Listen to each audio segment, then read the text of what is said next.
મારું નામ નટુભાઈ ગાંડુભાઈ બુટાણી છે। હું જેતપુર તાલુકાના બોયડી સમઢિયાળા ગામનો રહેવાસી છું અને મારો મોબાઈલ નંબર છે 7265808654 7265808654। હું હાર્દિક પટેલ વિશે કંઈ કહેવા માંગુ છું। હાર્દિક પટેલ જે અત્યારે અનામત આંદોલનને લઈને ઉપડ્યા, જે 1.5-2 વર્ષથી આ ઉપડ્યો છે, તો હું એને એટલું કહેવા માંગુ છું કે ભાઈ હાર્દિક, તું લોકોને ગેરમાર્ગે દોરવાનું બંધ કરી દે ભાઈ। તને એટલો બધો પૈસા કમાવાનો શોખ છે તો તું અમારા ભેગો, હું એક ગુનેગાર છું, તું તને પૈસા એટલા બધી કમાવાનો શોખ હોય તો તું મારા ભેગો આવતો રહે, ગુનાખોરીમાં ચડી જા ભાઈ, સમાજના પૈસા ખાવાનું બંધ કરી દે। તું અનામતની જે વાત કરે છે તો એમાં તું કાલે ખોડલધામ આવેલો, ખોડલધામ તો તું 4 વાગે ભાઈ કેમ વયો ગયો? 4 વાગે તું સ્ટેજ ઉપર તું બીજા લોકોને એમ કહે છે કે કોઈ રાજકીય નેતા સ્ટેજ ઉપર આવે તો એને અમે પટલાણીના પેટના ના હોય ઉલાડીને અમે સ્ટેજ ઉપરથી હેઠા પછાડીએ, તો તું ભાઈ 4 વાગે આવીને કેમ વયો ગયો? તું પબ્લિકની સામે કેમ ન આવ્યો? કે પબ્લિક હવે જાગૃત થઈ ગઈ છે, પબ્લિકને હવે ખબર પડી ગઈ છે કે આ લોકો છે એ સમાજને આજે ગેરમાર્ગે દોરે છે। અને બીજા નંબરમાં તમારી પાસની જે ટીમ છે એમાં તમારા જે પાસના કન્વીનરો છે એમની પાસે સારી, મને ખબર છે તમારી પાસના કન્વીનરો પાસે સારા સાયકલ લેવાના પૈસા નહોતા, એ લોકો આજે 15-20 લાખ રૂપિયાની ગાડીમાં ફરે છે। ત્રીજો મુદ્દો મારો એ છે કે તું ભાઈ વિઠ્ઠલભાઈ રાદડિયા ઉપર એવા આક્ષેપ કરે છે કે વિઠ્ઠલભાઈ એના પાર્ટી હાટુથી સમાજને કાંઈ પણ કહે છે, આ કરે છે તે કરે છે। તો તું જેલમાં હતો ત્યારે વિઠ્ઠલભાઈ ત્યારે તારા વડીલ હતા, ત્યારે તું વિઠ્ઠલભાઈનું એમ કહેતો હતો કે વિઠ્ઠલભાઈ મને પારણા કરાવશે તો જ હું પારણા કરીશ, બરોબર? તો તું ત્યારે વિઠ્ઠલભાઈને તારા આગેવાન, ત્યારે તારા વડીલ હતા, હવે અત્યારે વિઠ્ઠલભાઈ ભાજપના માણસ થઈ ગયા, તો તું તારા ફરતા ભાઈ નિવેદન બંધ કરી દે। જીતુભાઈ વાઘાણીનું તું ભાઈ કહેતો હતો કે જીતુભાઈ વાઘાણી છે એ એમ કહે છે કે ભાઈ તમારે રાજનીતિ કરવી હોય તો એ આખા સમાજનું નહોતા કહેતા, એ તને કહેતા હતા કે ભાઈ તારે રાજનીતિ કરવી હોય તો તું મેદાનમાં આવી જા, તો તું ભાઈ આખા સમાજને હું કામ ગેરમાર્ગે દોરે છે? જીતુભાઈ વાઘાણી એવું ક્યાંય, હજી તું મને એવું ક્યાંય તારી પાસે એવું લખાણ હોય કે ક્યાંય વિડીયો હોય કે જીતુભાઈ આખા સમાજનું કીધું હોય તો એવો વિડીયો હોય તો તું મને બતાવ। જીતુભાઈ એમ કીધું કે ભાઈ તમારે બધા આખા પાટીદાર સમાજને રાજનીતિ કરવી હોય તો મેદાનમાં આવી જાય। જીતુભાઈએ ફક્ત ને ફક્ત તને જ કીધું હતું કે ભાઈ તારે રાજનીતિ કરવી હોય તો તું મેદાનમાં આવી જા, પણ લોકોને અને સમાજ બીજા લોકોને ગેરમાર્ગે દોરવાનું બંધ કરી દે। 5મો મુદ્દો મારો એ છે કે દિનેશ બાંભણિયા છે એ તારો પાસનો કન્વીનર જ છે, તો એ લોકોના ખેડૂતના પૈસા ખાઈ ગયો છે। રાજકોટ તમે લોકો જે જીનિંગ આપતા હતા એમાં 1.25 કરોડ રૂપિયા દિનેશ બાંભણિયાએ ખેડૂતના ખાધા છે, એના અમારી પાસે પ્રૂફ છે।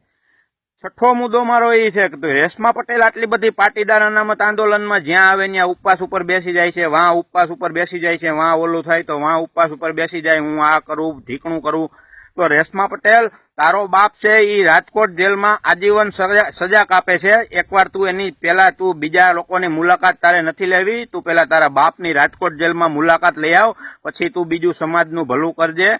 અને બીજી વસ્તુ, 7મો મુદ્દો મારો એ છે કે લાલજીભાઈ પટેલ છે એ સમાજના હિત માટે કરે છે। લાલજીભાઈ પહેલેથી એસપીજીના અધ્યક્ષ છે, લાલજીભાઈ નાનપણથી એના સક્ષમ કાર્યકર્તા છે, અને લાલજીભાઈએ આટલું અનામત આંદોલનનું થયું તો એને કોઈ ઉશ્કેરણીજનક ભાષણ નથી કર્યું જેના લીધે એને તકલીફ પડી હોય કે કોઈ સમાજને તકલીફ પડી હોય। અને લાલજીભાઈએ કોઈ દિવસ એવું, અને તમને લોકોએ પાસની જે ટીમ છે હાર્દિકને હું ખાસ કહેવા માંગુ છું કે સરદાર વલ્લભભાઈ પટેલ જે આપણા સરદાર સાહેબ છે એને તને એમ કીધું તું ભાઈ કે તું ભાઈ ઉશ્કેરણીજનક ભાષણ કરજે, 9 લોકો મૃત્યુ થાય એવું સરદાર સાહેબે તમને નહોતું કીધું, તો તમે સરદાર સાહેબને હું કામ બદનામ કરો છો?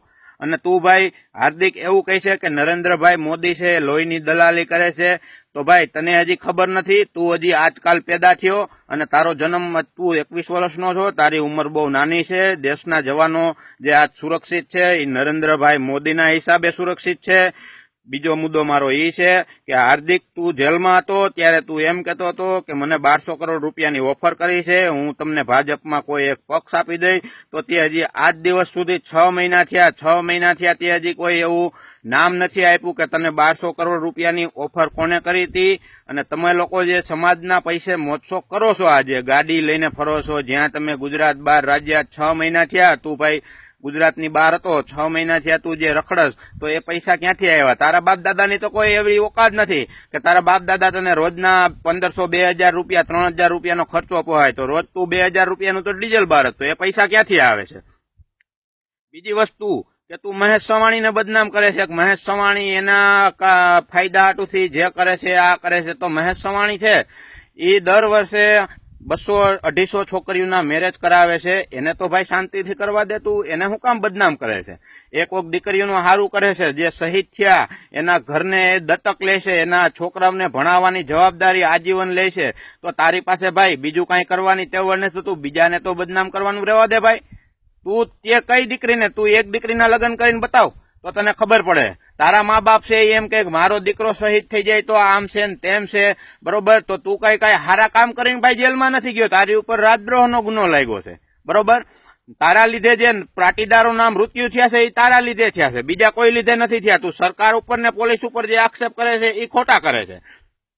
સરકારે તને કીધું તું કે ભાઈ ઉશ્કેરણીજનક ભાષણ કરજે.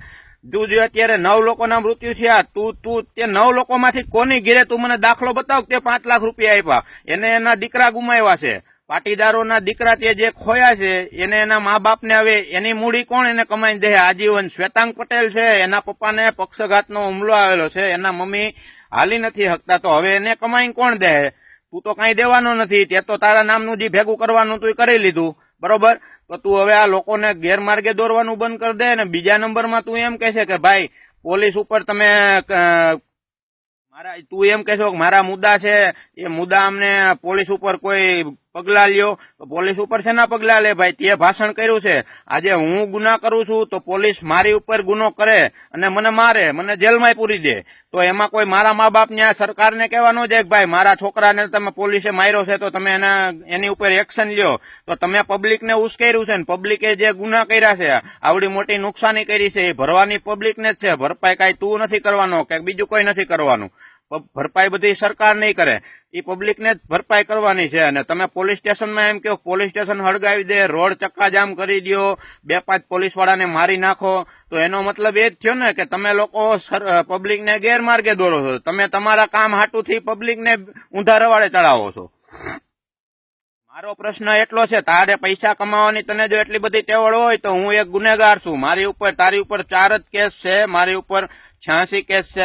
તારી ઉપર તો 4 કેસમાં નાના જ કેસ છે. મારી ઉપર લૂંટ, મર્ડર, અપહરણ, ખંડણી જેવા બહુ મોટા ગુના છે. તારે જો પૈસા કમાવા હોય તું મારા ભેગો વયાય. મારો મોબાઈલ નંબર આમાં આપેલો છે. અને બીજી વસ્તુ ઈ કે મને કોઈ ફોન કરીને કે મેસેજ કરીને કોઈ ફોન ઉપર મને મહેરબાની કરીને કોઈ ખોટા અપશબ્દો કે કોઈ ન દેતા બોલતા, નકર એ મજા નહીં આવે, એના માટે મેં મારો નંબર આપેલો નથી. અને જો હવે હાર્દિક પટેલ તું સરકારને ચેતવણી આપે છે, હું તને ખુલ્લી ચેતવણી આપું છું કે તું મારા જેતપુર તાલુકામાં એક પણ જગ્યાએ, એક ગામડામાં તું મને સભા કરીને બતાય. તું અસલ પટેલનો દીકરો હોય અને જો તું હવે આ જેતપુર તાલુકાના એક ગામડામાં મને સભા કરીને બતાય અને તારી સભા જો સક્સેસ જાય તો હું તારી જાંગ હેઠેથી નીકળી જાઉં, તારો આખી જિંદગી આખી ગુલામી કરું. એક તારી સભા ન થાય જેતપુર તાલુકાના એક પણ ગામડામાં. બસ આટલું જ મારે કહેવું છે. અને લોકોને મારે એટલું કહેવું છે કે આ મારા જે શબ્દો છે એને ઠંડા મગજથી રાતે હુઓ ત્યારે ઠંડા મગજથી વિચારજો કે પટેલના દીકરાઓને જે મૃત્યુ થયા કોના હિસાબે થયા, સરકાર કે કોઈ પોલીસના હિસાબે નથી થયા, આવા ભડવાઓના હિસાબે થયા છે. આવા ભડવા હોય તો આ દેશને અત્યારે ક્યાંય ચડાવી દીધો છે, દેશ એના હિસાબે આજે પાછળ છે. આવા લોકો આવા કાર્ય નીચ કામ કરે છે એટલે પબ્લિક પાછળ છે અને પબ્લિક હેરાન થાય છે. બસ મારે આટલું જ કહેવું છે. જય સરદાર, જય પાટીદાર.